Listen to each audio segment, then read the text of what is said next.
और फिर मेरे साथ भी वही हुआ जो हर इंडियन फैमिली में होता है। मेरे सामने भी दो ऑप्शन आए, इंजीनियरिंग करने के और डॉक्टर बनने के। जब आप इंजीनियरिंग करने की सोच रहे होते हैं तो आपके सामने ऑप्शन आता है कोटा जाने का।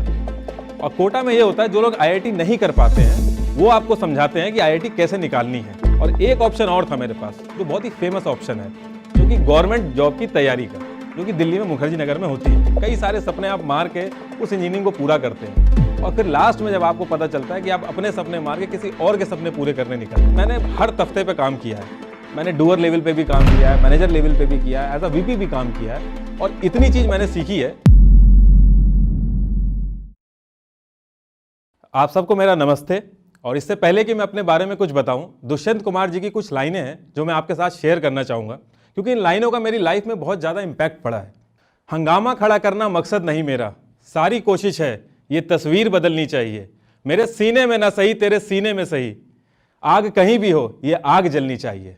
मेरा नाम नितिश राजपूत है और पिछले कुछ महीनों से मैं अपनी वीडियोज़ के थ्रू इसी आग को जलाने की कोशिश कर रहा हूँ और जिसमें मैं काफ़ी हद तक कामयाब भी रहा हूं। लेकिन जब भी आप अपनी वीडियोस के थ्रू अपनी बात रखने की कोशिश करते हैं तो सबसे पहले आपका कॉन्फिडेंस उस बात में बहुत ज़्यादा होना चाहिए, तब जाके लोग आपकी बात को मानते हैं। लेकिन हमेशा से मैं ऐसा नहीं था। जब मैं स्टेज पे जाता था तो वहाँ पे ऐसा लगता था जैसे किसी ने कैमरे का फ्लैश ऑन कर दिया और मेरे सामने सब काला पड़ जाता था और मुझ में कॉन्फिडेंस की बहुत ज़्यादा कमी थी। धीरे धीरे मुझे ये चीज़ रियलाइज़ हो गई थी कि मेरे में ही शायद कोई कमी है। जो लोग डिबेट में अच्छा कर रहे हैं या जो लोग बहुत अच्छे से ग्रुप डिस्कशन कर रहे हैं उनमें कोई बात अलग है। लेकिन मेरे मदर और फादर को इस चीज़ से बहुत ज़्यादा प्रॉब्लम थी।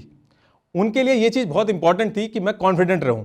मेरे फादर का ये मानना है कि जो इंसान अपनी बात नहीं रख सकता उसकी लाइफ में कोई ज़्यादा वैल्यू नहीं होती, और ये बात कहीं ना कहीं तक सच भी है। और आप अपने आसपास भी देखेंगे तो जो सक्सेसफुल लोग हैं वो अपनी बात रखने में पीछे नहीं हटते। और फिर मेरे माँ बाप मुझसे कई बार बातें करने की कोशिश करते थे क्योंकि उनके लिए ये चीज़ बहुत इंपॉर्टेंट थी और मैंने उनको यही समझाया कि मुझसे ये चीज़ हो नहीं पाएगी। और मेरे फादर ने मुझे समझाया कि जब आप कल डिबेट में जाना तो आई डिसएग्री विद यू बोलना, और मैंने ऐसा ही किया। जब मैं डिबेट में गया मैंने बोला आई डिसएग्री विद यू, और डिबेट में जितने भी लोग थे उन सब लोगों ने डिबेट रोक के कहा कि आप इतना डिसएग्री कर रहे हैं तो आप ही बताइए कि क्या है। क्योंकि मेरे पास टाइम बहुत ज़्यादा था तो उस चीज़ का मुझे एडवांटेज हुआ और वो डिबेट में जीता। और उस दिन मुझे एक चीज़ समझ में आ गई कि कम टैलेंटेड और ज़्यादा टैलेंटेड नाम की कोई चीज़ नहीं होती। अगर आप किसी चीज़ में मेहनत करेंगे तो आपको सक्सेस मिलेगी। और फिर मेरे साथ भी वही हुआ जो हर इंडियन फैमिली में होता है। मेरे सामने भी दो ऑप्शन आए, इंजीनियरिंग करने के और डॉक्टर बनने के। और मेरे रिलेटिव और आसपास के लोगों ने ये चीज़ मुझे समझा दी थी कि तुम लकी हो जो तुम्हारे सामने ये दो ऑप्शन आए हैं और बाकी लोगों को ये ऑप्शन भी नहीं मिलते। और फिर जैसे तैसे करके मैंने इंजीनियरिंग का रास्ता चुना। जब आप इंजीनियरिंग करने की सोच रहे होते हैं तो आपके सामने ऑप्शन आता है कोटा जाने का। और कोटा में ये होता है जो लोग आईआईटी नहीं कर पाते हैं वो आपको समझाते हैं कि आईआईटी कैसे निकालनी है, जैसे कि दिल्ली के मुखर्जी नगर में होता है।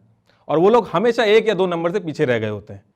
लेकिन मैंने घर वालों को समझा लिया था कि कोटा नहीं जाना है, लेकिन इंजीनियरिंग से मैं नहीं बच पाया था। जब मेरा इंजीनियरिंग में एडमिशन हुआ तो वहाँ भी रटने का कंपटीशन हुआ और कुछ ही टाइम में मैं ये चीज़ समझ गया था और मैंने रट्टा मार के वहाँ भी डिस्टिंक्शन से पास हो गया। और एट दी एंड जब मैं कॉर्पोरेट कल्चर देखा तो बहुत ही चीटेड फील हुआ मुझे, क्योंकि कितना सारा टाइम लगता है, कितनी इन्वेस्टमेंट लगती है, कई सारे सपने आप मार के उस इंजीनियरिंग को पूरा करते हैं और फिर लास्ट में जब आपको पता चलता है कि आप अपने सपने मार के किसी और के सपने पूरे करने निकल रहे हैं। और इस चीज़ के लिए घर में मिठाइयाँ भी बंटती हैं, लेकिन मेरे पास ऑप्शन बहुत कम थे।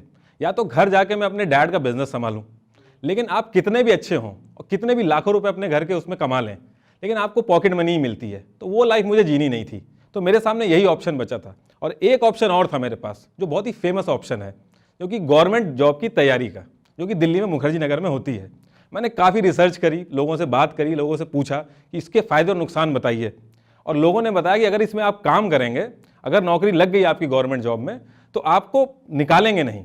फिर मैंने सोचा अगर यही चीज़ है तो इससे बढ़िया तो जो जॉब लगी है वही सही है, क्योंकि उसमें पैसा ज़्यादा था और जो डेडलाइंस होती हैं, टारगेट चेस करते हैं आप, उसका मुझे थोड़ा सा अलग ही मज़ा आता था। लेकिन कॉर्पोरेट एनवायरनमेंट में भी जब मैं गया तो मैं इतना ज़्यादा खुश नहीं था। बिल्डिंग्स बड़ी बड़ी थी, कांच लगे हुए थे, बहुत ही अच्छा एनवायरनमेंट था। लेकिन अगर आप उसको ध्यान से नोटिस करोगे तो बहुत ही आर्टिफिशियल रहती है हर चीज़।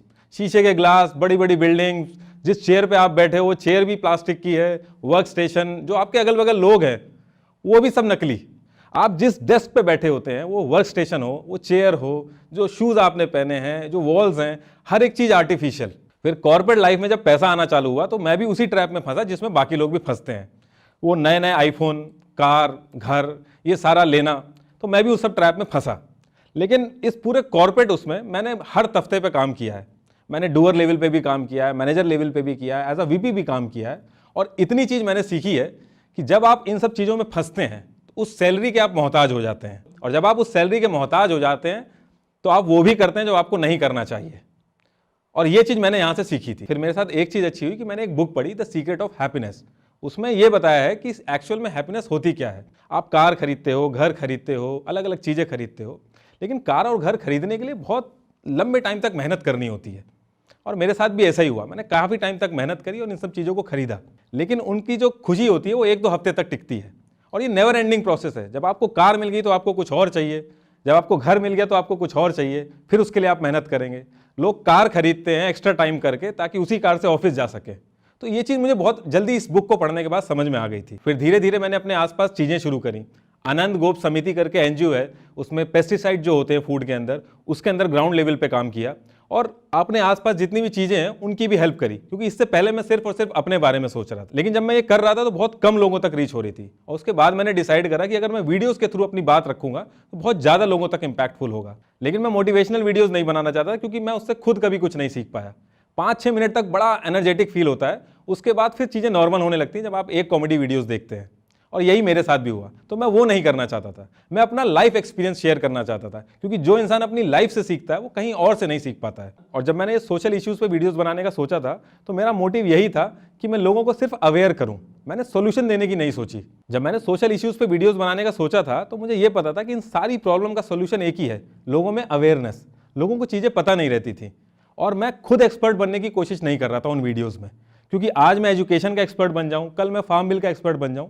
मैंने सिर्फ वीडियोस में लोगों को डिटेल्स दी और लोग उसके बाद खुद सोचे और खुद समझे। जब मैंने सोशल इश्यूज़ पे वीडियोस बनाने का सोचा था तो मुझे बस इतना ही पता था कि मुझे सिर्फ अवेयरनेस फैलानी है, क्योंकि एक्सपर्ट हमारे पास ऑलरेडी हैं। एजुकेशन हो चाहे फार्मिंग हो, हर चीज़ के एक्सपर्ट हमारे पास ऑलरेडी हैं। तो मैंने खुद एक्सपर्ट बनने की कोशिश नहीं की और अपनी राय नहीं दी उस पर। मैंने सिर्फ अवेयरनेस फैलाई ताकि लोगों से प्रेशर बने और जो हमारे एक्सपर्ट हैं उनको काम करने का मौका मिले। अगर आज लोग प्रेशर बनाएंगे तो हम जो चीज़ चाहेंगे वो हो सकेगी। और मैं आज भी किसी गलत चीज़ से डिसएग्री करने से पीछे नहीं हटता हूँ, चाहे वो किसी सिस्टम के खिलाफ हो, चाहे वो किसी समुदाय के खिलाफ हो।